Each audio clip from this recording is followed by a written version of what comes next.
The chamber was quiet, too quiet for what was about to unfold.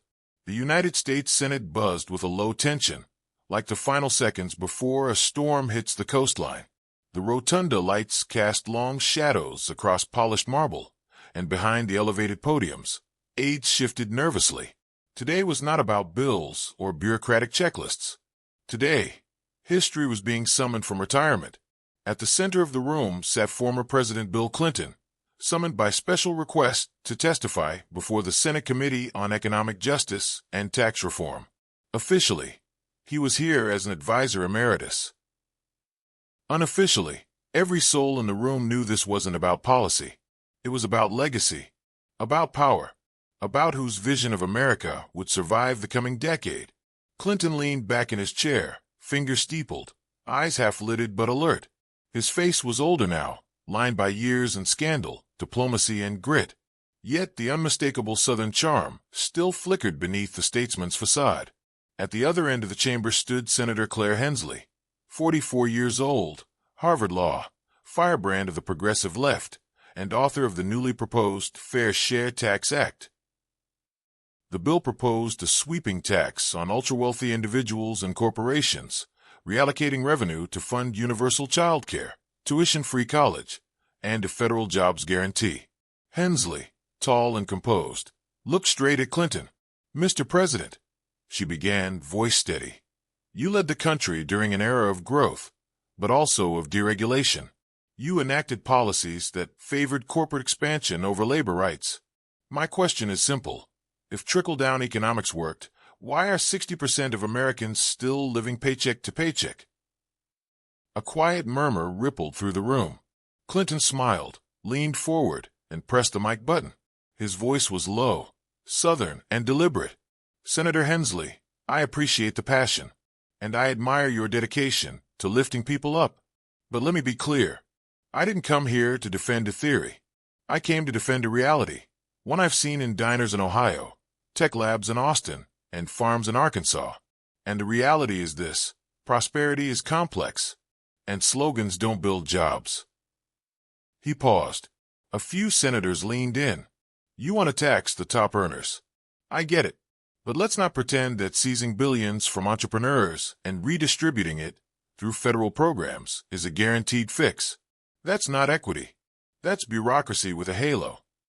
Hensley responded quickly, her voice gaining heat. "With respect, Mr. President, your policies led directly to a financial crisis in 2008. Deregulation, tax cuts, and cozy relationships with Wall Street. Now we have billionaires flying to space while nurses ration insulin." Clinton's face hardened, the friendly veneer dropping slightly. "And yet, Senator, under my administration, we created over 20 million jobs, balanced the budget, lifted millions out of poverty.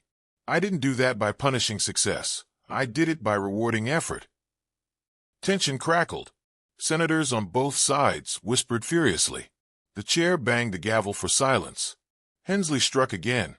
"Your America worked for the exceptional few, Mr. President. I want an America that works for the many." Clinton's eyes narrowed. He leaned in, his voice dropping just above a whisper. "And I want an America where a young woman like you can become a senator without the government telling every other American how to spend their paycheck." The room went still.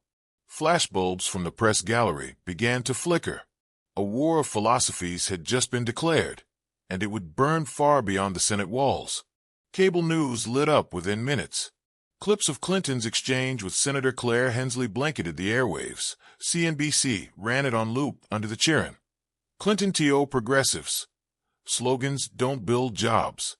MSNBC framed it as generational clash in the Senate, while Fox News simply labeled it "The Comeback King."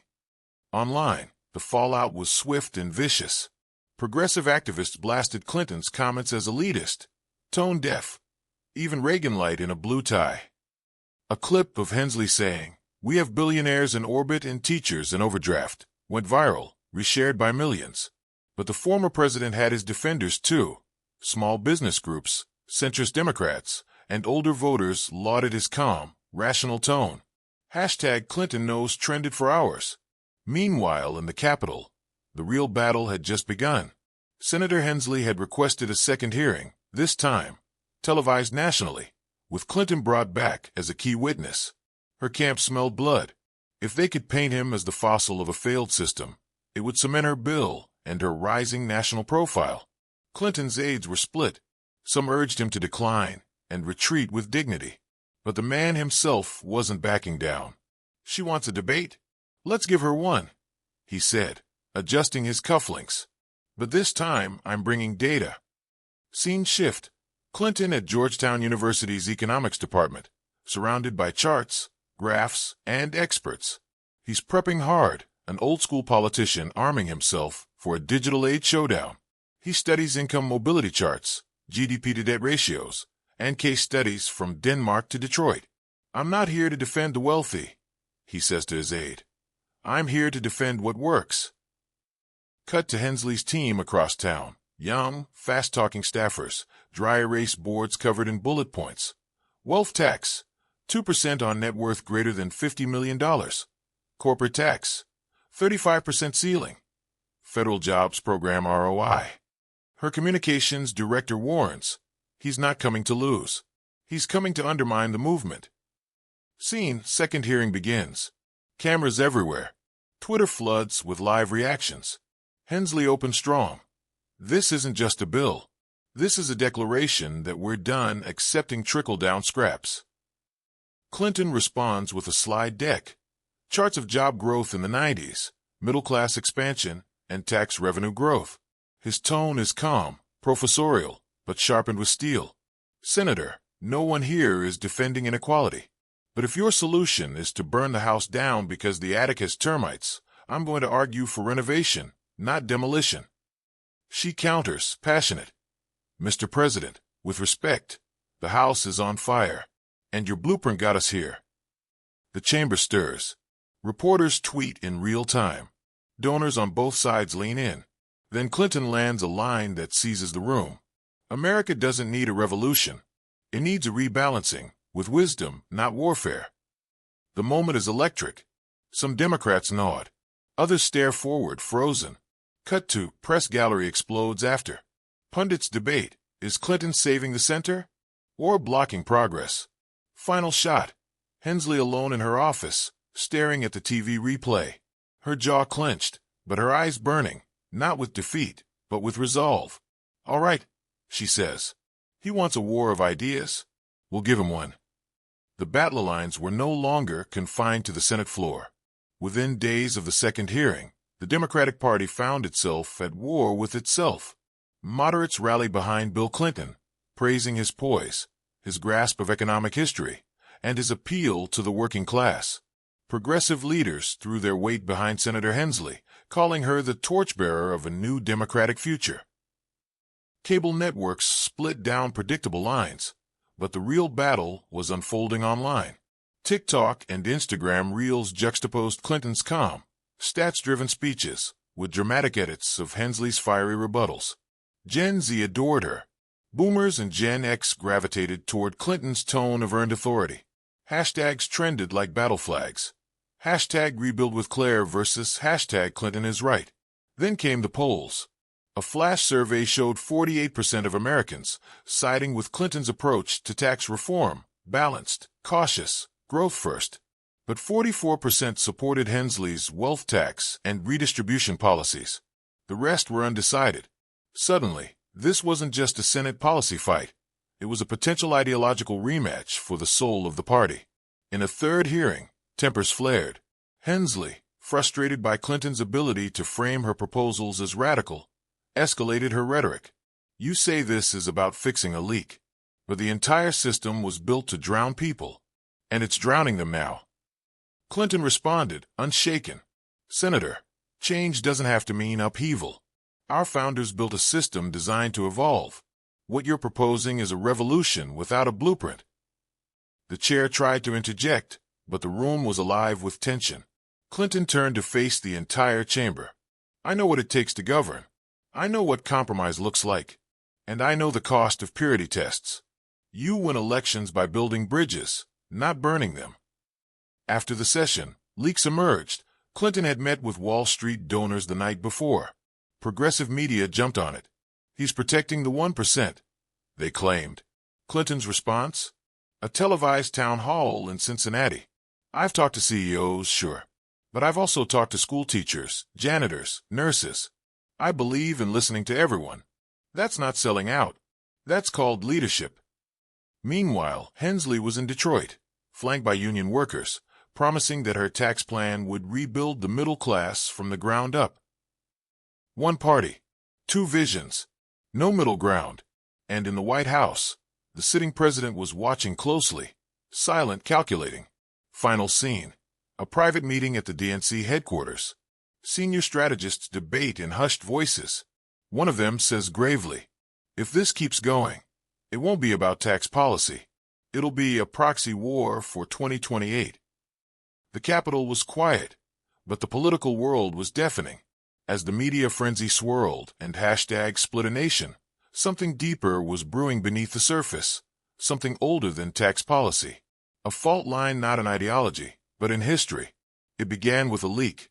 A long-buried memo surfaced on an independent investigative news blog, an internal White House document from 1999, detailing a closed-door meeting between then-President Clinton and executives from three of America's largest corporations, companies that would later benefit from sweeping tax loopholes. The article accused Clinton of helping engineer the very system Hensley now sought to dismantle. Within hours, the story exploded. Senator Hensley, careful but clearly incensed, took the floor in a televised address. This isn't personal. This is about accountability. If we're going to fix the system, we have to be honest about who broke it.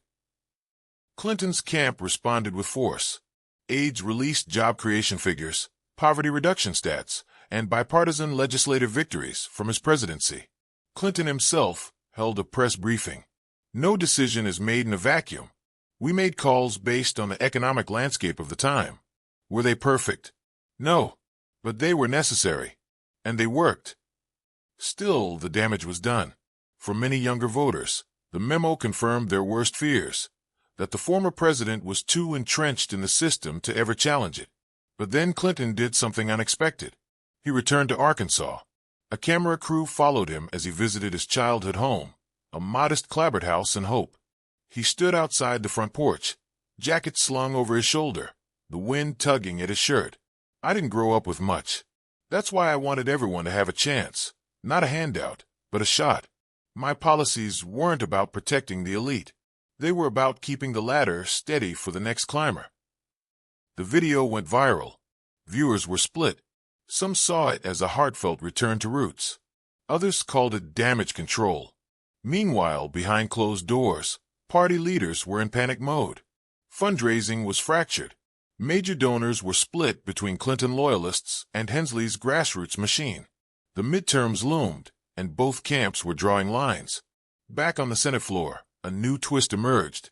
Hensley introduced an amendment, a retroactive tax penalty on companies that had avoided federal taxes during the Clinton-era loophole years. Symbolic? Yes. Strategic? Absolutely. Clinton was livid. This isn't reform, it's revenge. The tone shifted. The debate, once policy-driven, became pointedly personal.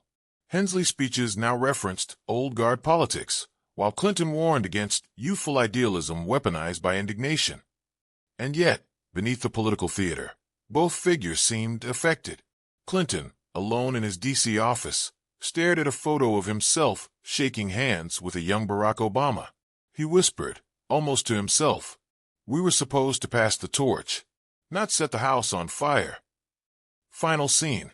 A leaked email from Hensley's staff circulates. It reads, "He's more dangerous than we thought, because he still believes he's the hero." The Senate chamber was packed, standing room only. It was the final hearing on the Fair Share Tax Act. A nation divided had tuned in. CNN called it the most-watched congressional session in a decade. Outside, protesters waved competing signs. Tax the 1% and freedom, not redistribution. Inside, a hush fell as the chair called the session to order. At the witness table sat former President Bill Clinton, shoulders squared, hands folded, jaw set. Across from him, Senator Claire Hensley prepared her opening remarks. Their eyes locked for a single, electric moment, rivals, but also reflections. Hensley, we're not here today to attack individuals. We're here to decide what kind of country we want to be. One that protects inherited power, or one that invests in the people who build it. She laid out the final proposal, a graduated wealth tax, targeting net worths above $50 million, along with a sunset clause that would require annual public review. It was a compromise, but still bold. Clinton rose to respond. I've been in this building for 40 years. I've signed bills, vetoed them, fought for them. And I've learned this. You don't build a nation with fury. You build it with faith. He took a breath. Looked directly at Hensley. Senator, your vision is heartfelt. But policy is more than passion. It's math. It's outcomes. It's the millions who'll be hurt by what you don't consider. He cited small business closures under similar tax frameworks in Europe. He cited capital flight. He cited innovation stalling when investors get spooked. Hensley shot back, fire in her eyes. And what about the millions already hurting? What about the single parent choosing between rent and insulin? What about students entering adulthood under a mountain of debt because the wealth hoarded at the top never trickles down? The chamber stirred. We tried it your way, Mr. President. Deregulation, tax holidays, corporate leniency, and it gave us soaring yachts and sinking wages. Clinton leaned on the desk, not angry, measured. And we tried revolutions before too, Senator. They often eat their own. The tension was thick. Then the unexpected happened. A junior senator, previously undecided, stood up and asked to speak. She proposed a revised version of the bill, a narrower wealth tax, combined with tax credits for small businesses and a reinvestment clause for job creation. Clinton looked over, surprised. Hensley blinked, assessing. Slowly, she nodded. And just like that, the wind shifted. By the end of the day, the revised bill passed committee by a slim margin. Both sides claimed partial victory. Clinton walked out of the chamber, calm, but changed. He had bent, not broken. He had not lost, but he had not won either. Not in full. Reporters swarmed him. Mr. President, do you regret anything? He paused, then smiled faintly. Regret is for memoirs. I'm still writing the last chapter. Cut to Senator Hensley in her office, alone. She gazes at a black and white photo on the wall, FDR at a podium. She whispers, "It's just the beginning." 8 asterisk epilogue. Months later, the Fair Share Tax Act passed the Senate narrowly. Clinton returned to private life, a complex symbol of an older guard who had fought to stay relevant. Hensley became a national figure, her eyes set on higher office. And America? Still divided, still arguing, but perhaps, just maybe, a little closer to progress. Built not on purity or power alone, but on the friction between them. If you liked the video, don't forget to subscribe and press the like button.